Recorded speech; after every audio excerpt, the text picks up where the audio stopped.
Good morning. ঘুম থেকে উঠে গেছি। রোজকার মতন সকালের ডিউটি এখন করতে হবে, রান্না বান্না, ঘর গুছানো। আজকে একটু এই বেলাটায় এখন একটু গরমটা কম আছে।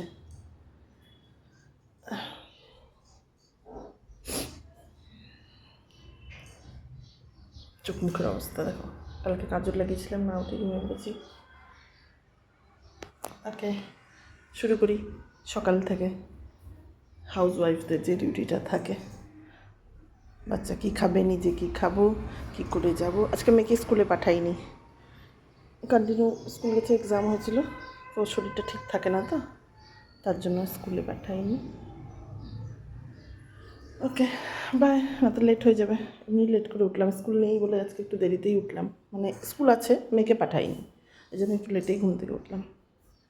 কাজ শুরু করি। কিচেনের হাল সব পড়ে আছে। Bye bye.